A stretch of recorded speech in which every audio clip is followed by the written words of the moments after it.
ఇప్పుడే జీ5 app download చేయండి. చూడండి మీ ఫేవరెట్ టీవీ షోస్ ఎప్పుడైనా ఎక్కడైనా. చెల్లి, నాకెందుకో సర్పదీవి నుంచి వచ్చింది తిలోత్తమ అత్తయ్య కాదు అని అనిపిస్తుంది. మళ్ళీ మొదటికొచ్చావేంటక్క? మీ ఆయన గుర్తుపట్టాడు అని రాజీ పడ్డం తప్పితే ఇంకా ఏ విషయంలోనూ ఆవిడ నా ఆలోచనలకి మ్యాచ్ కాలేకపోతుంది. ఎలా? ఉదయాన్నే చిట్టికి నువ్వు ఆస్తిలో వాటా ఇస్తాను అని అందరి ముందు చెప్పావు కదా.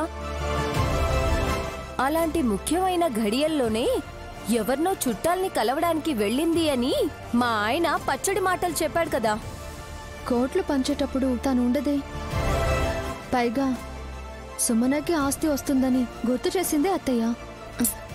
అత్తయ్యా అత్తయ్యా అని మాటి మాటికి చెప్పకు చెల్లి. తిల్లు ఆంటీ షార్ట్కట్ లో చెప్పు. విన్నారంటే వీళ్ళేంటి అత్తకి ఇలాంటి పేర్లు పెట్టారు అనుకోరా? ఏదో సీరియస్ టాపిక్ నడుస్తున్నట్టుంది. నిన్ను పెంచిన తల్లి గురించి విశాల్.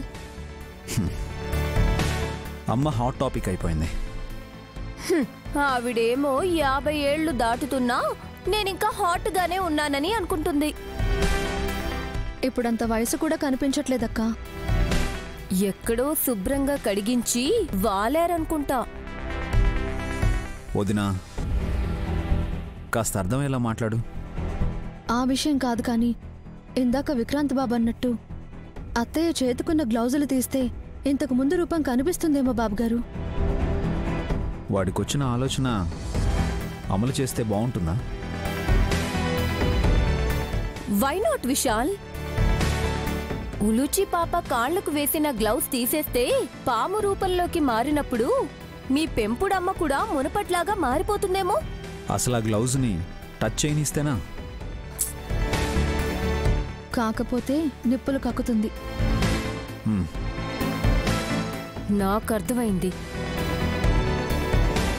మళ్ళీ ఎక్కడ రూపం మారిపోతుందేమోనని ఫీల్ అవుతుందనుకుంటా. ఎందుకంటే ఇప్పుడున్న రూపం చూస్తే ఒక 10 ఏళ్లు తగ్గినట్టు అనిపిస్తుంది కదా.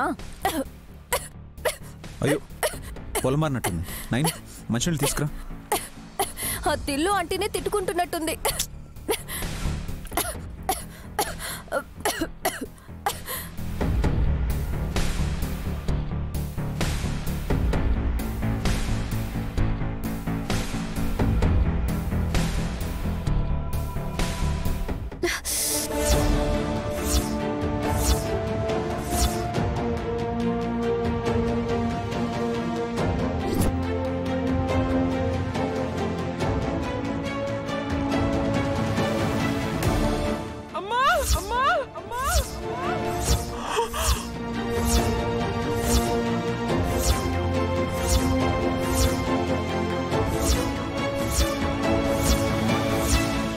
జీ5 యాప్ డౌన్లోడ్ చేసి అన్ని ఎపిసోడ్స్ పూర్తి ఉచితంగా చూడండి.